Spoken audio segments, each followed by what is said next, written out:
Bonjour, je m'appelle Babata. Vous avez vu cette entrée? Ça aurait été mon entrée, il y aurait eu 5 ans de cela. 5 ans, parce que j'avais ce qu'on appelle la timidité maladive. Peut-être que j'avais peur de ne pas réussir, la peur du ridicule. Voir tout un public, les yeux braqués sur moi, m'aurait carrément fait fuir de la salle. Et pourtant, 5 ans après, je suis là. C'est une façon de vous dire que tout le monde a un potentiel. Tout le monde a un talent. Mais beaucoup d'entre nous n'osent pas l'exprimer parce qu'on a l'influence de l'autre. Nous avons des préjugés par-ci. Et nous avons éventuellement honte du regard des autres. Je suis là et le thème de mon exposé, c'est comment réussir et vivre heureux dans ce monde. Et je vais vous donner juste les 3 conseils que je pourrais vous donner. La première, et qui a fait en sorte que je puisse vous parler, là, maintenant, c'est éliminer vos barrières, vos propres barrières de la tête. Cette phrase, elle m'a été donnée par un Irlandais. J'étais parti en Irlande. Je venais d'arriver, c'était à l'époque du subprime, là où on perdait des emplois tous les jours. Et moi, je venais d'arriver dans un pays où mon anglais même était approximatif. Et du coup, j'envoyais mes CV. Et un jour, j'avais que des réponses négatives. Et un jour, je reçois un appel où on me dit « Écoutez, on va vous prendre pour un entretien. » C'était un jeudi. Et l'entretien était pour le mardi. Donc, tout content d'avoir au moins cette réponse positive. Donc, je n'ai pas fait attention qui m'avait appelé. Et quand je regarde le courrier, le mail de convocation, je me rends compte que c'était pour de l'interprétation, alors que mon anglais était comme ça. Si vous y mettez aussi un accent très fort des Irlandais, nous n'étions pas très amis. Mais en plus de cela, c'était pour travailler pour le ministère de la Justice et le ministère de la Santé.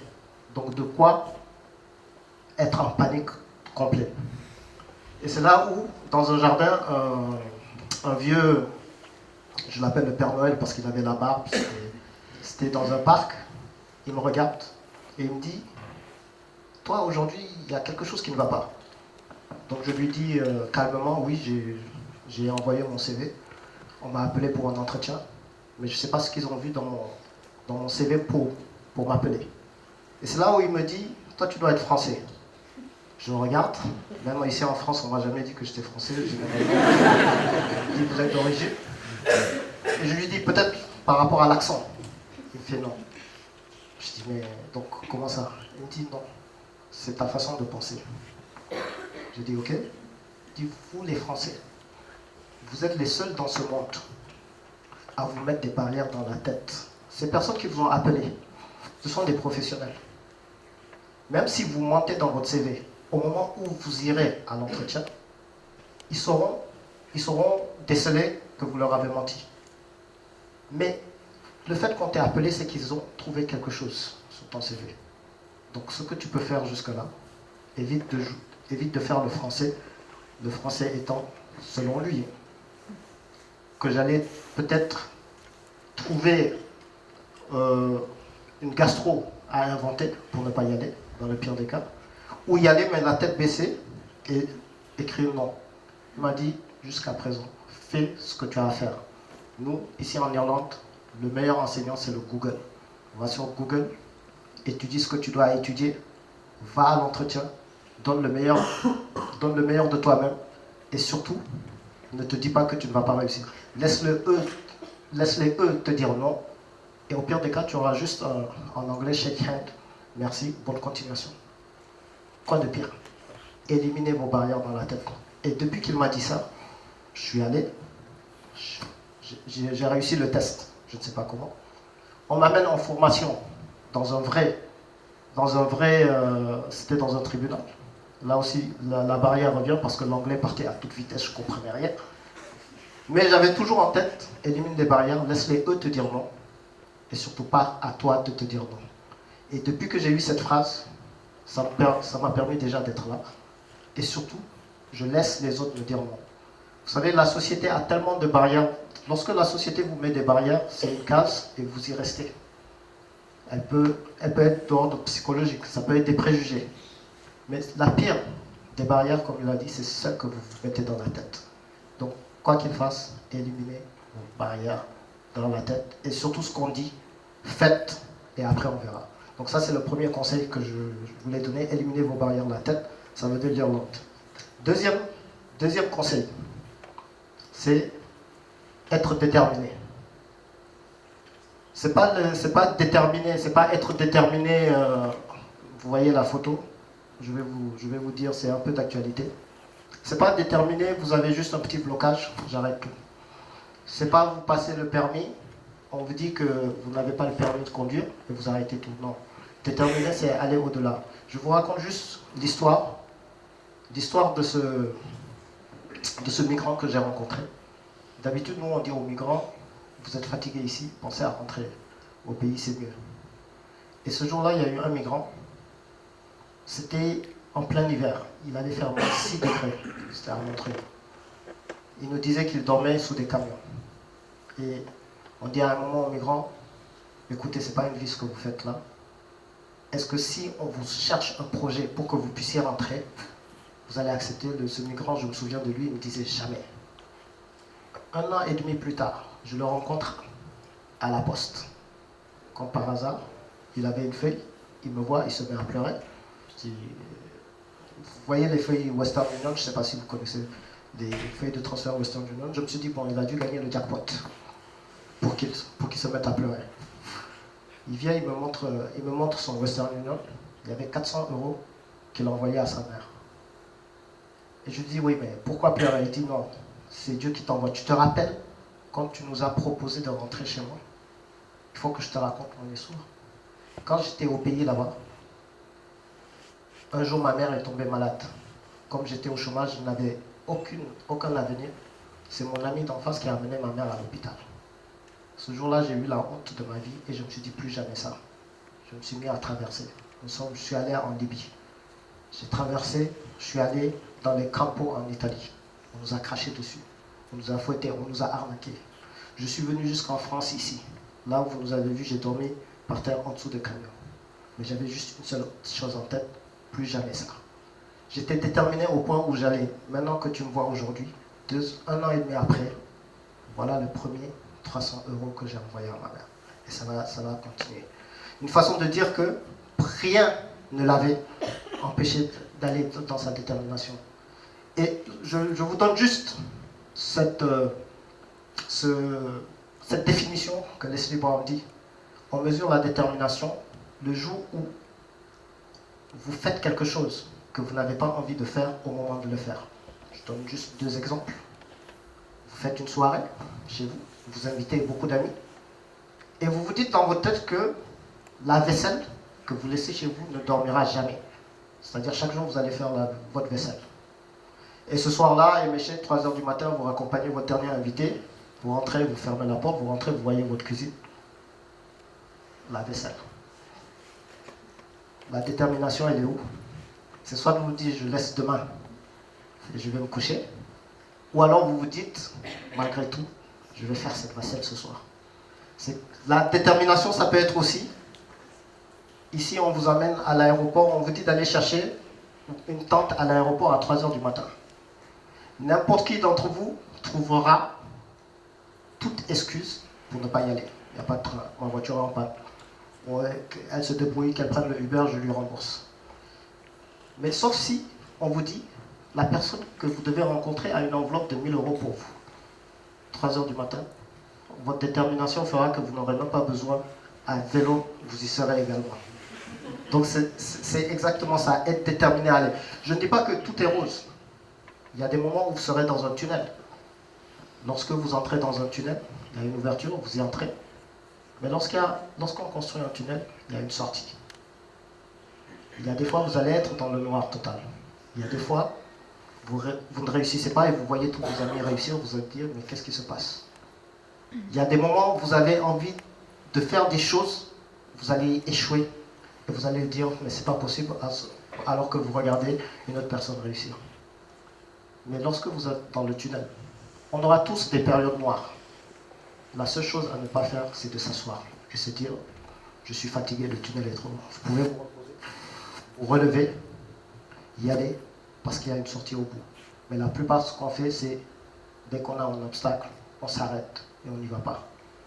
Donc ne vous découragez pas, quelle que soit la personne, vos amis, vos parents, vos proches ou les préjugés, n'abandonnez jamais lorsque vous avez une chose en tête. Vous voulez devenir bilingue en anglais et que vous vous donnez des rendez-vous.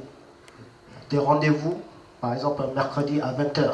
Vous dites que tous les mercredis à 20h, je passe 1 heure de temps à faire mon anglais. Si ce jour-là, vous tombez sur la finale de la Champions League, soyez prioritaire, allez-y au rendez-vous de votre anglais et ne laissez personne vous dire ce que vous avez à faire. Donc être déterminé, c'est d'aller jusqu'au bout. Enfin, là j'ai mis la carte de l'Afrique, vous la connaissez. Ce que vous connaissez un peu moins, c'est le drapeau du Sénégal. C'est mon pays. J'ai mis soyons fiers, mais je vais tout d'abord vous dire connectons-nous, de nous connecter. Pour nous connecter, ce n'est pas sympa de rencontrer toujours des personnes pessimistes ou des personnes désagréables. Alors, la première chose que je vous demande, c'est être positif et être joyeux.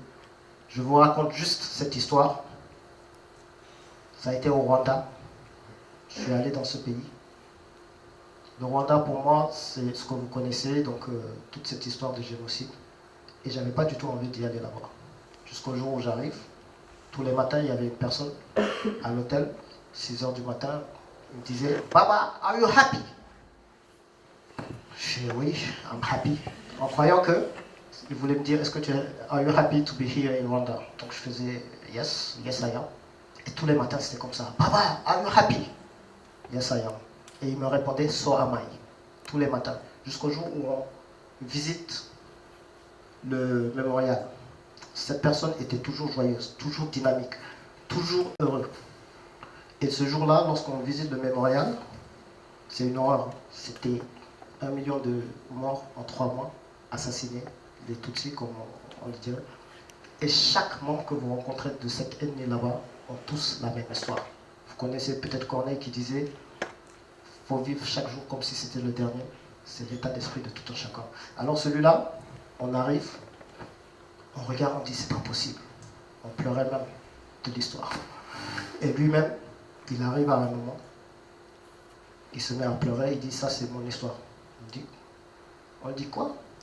Il dit écoute, au moment où ça a démarré, je rentrais chez moi au pays, je rentrais chez moi. Et à un moment on jouait au football et on entendait des sons comme des on a compris que c'était eux qui venaient avec les couteaux, tout ce qu'ils avaient pour tuer. Donc il a fui. Il dit, je ne sais pas comment il s'est réveillé. Il est revenu. Et en allant dans son village, il avait vu plein d'amas. Il regarde, il reconnaissait peut-être une tête là-bas, une jambe là-bas, toute sa famille assassinée et massacrée. On le regarde, on se dit, mais toi qui es si dynamique, si souriant, mais comment fais-tu pour avoir ça? Il m'a fait, vous savez, dans cette situation, on a deux façons de voir les choses. Chaque anniversaire qui passe, chaque moment, j'ai la haine. Mais j'ai choisi nous avons 2 voies. Il y a la voie négative, et là vous vous enrôlez. Vous pouvez devenir méchant, vous pouvez perdre, ou la voie positive, et j'ai choisi cette voie positive. Alors si tu me regardes sourire, ceux qui ont connu ma mère disent, c'est le sourire de ma mère. Oui, c'est ma mère qui sourit à travers moi. Si vous voyez marcher dynamiquement, comme tu le dis, c'est parce que c'est mon frère qui marche en moi. Et si vous voyez aussi beau, c'est parce que je suis mon père. C'est ma façon de rendre hommage. Mais toi, si je te dis tous les matins, are you happy? Je ne t'ai pas demandé, est-ce que tu vas bien? Parce que là, tu me dis mécaniquement, oui, ça va. Mais are you happy? Et que tu me réponds, yes, I am. Ça veut dire tout simplement que tu es positif. Et moi, je dis, so am I. Ce qui veut dire que tu es une personne positive. Et j'ai décidé de vivre qu'avec des personnes positives. Donc ça, c'est sa façon de voir les choses. Donc soyons positifs, soyons heureux, soyons fiers de toutes les identités qui nous... Moi, je suis du Sénégal. et j'en suis fier d'appartenir à ce pays.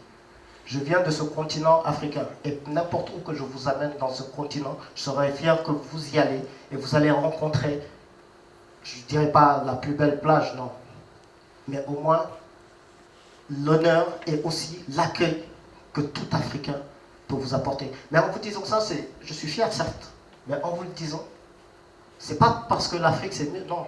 Je voudrais que vous aussi de votre côté, vous me dites, écoute, c'est pas mal c'est pas mal chez toi, mais viens aussi chez moi dans ma Franche-Comté, c'est juste pour la rime, et je vais te faire découvrir comme ça.